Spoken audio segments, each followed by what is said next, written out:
తెలంగాణలో కాంగ్రెస్ ప్రభుత్వం అధికారంలోకి వచ్చిన తర్వాత ముఖ్యమంత్రి రేవంత్ రెడ్డి పలు కీలక నిర్ణయాలు తీసుకుంటూ ముందుకు సాగుతున్నారు. ఎన్నికల సమయంలో ఇచ్చిన 6 గ్యారంటీ పథకాల్లో ఇప్పటికే మహాలక్ష్మి, రాజీవ్ ఆరోగ్యశ్రీతో పాటు 200 యూనిట్ల వరకు ఉచిత కరెంట్, 500 రూపాయలకే గ్యాస్ సిలిండర్ పథకాన్ని అమలు చేశారు. రైతులకు 2 లక్షల రుణమాఫీ చేశారు. తాజాగా తెలంగాణ ప్రజలకు రేవంత్ సర్కార్ మరో అదిరిపోయే గుడ్ న్యూస్ చెప్పింది. రేషన్ కార్డులు ఉన్నవారికి సన్నబియ్యం ఇస్తామని మంత్రి ఉత్తమ్ కుమార్ రెడ్డి స్పష్టం చేశారు.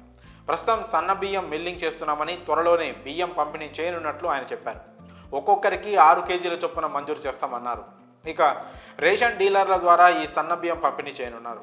ఈ సందర్భంగా మంత్రి ఉత్తమ్ మాట్లాడుతూ రాష్ట్రంలోని పేదలకు సన్న బియ్యం ఇచ్చేందుకు తమ ప్రభుత్వం అన్ని చర్యలు తీసుకుంటోందని చెప్పారు. రైతుల వద్ద కొనుగోలు చేసిన సన్న ధాన్యాన్ని గోదాముల్లో ఉంచి క్రమంగా మిల్లింగ్ చేయిస్తున్నట్లు చెప్పారు. తెలంగాణలో రికార్డు స్థాయిలో 80 నుంచి 85 లక్షల మెట్రిక్ టన్నుల సన్నధాన్యం ఉత్పత్తి అవుతుందని, దానిలో 36 లక్షల టన్నులు పీడీఎస్కు వచ్చినా సరిపోతుందని ఆయన అన్నారు. పేద ప్రజల కోసం ప్రతి నెల 2 లక్షల టన్నుల చొప్పున సన్న బియ్యం పంపిణీ చేస్తామని మంత్రి వివరించారు. సన్నధాన్యం పండించిన రైతులకు 500 రూపాయల బోనస్కు ఎటువంటి బకాయిలు లేకుండా పూర్తిగా చెల్లించినట్లు కూడా మంత్రి తెలిపారు.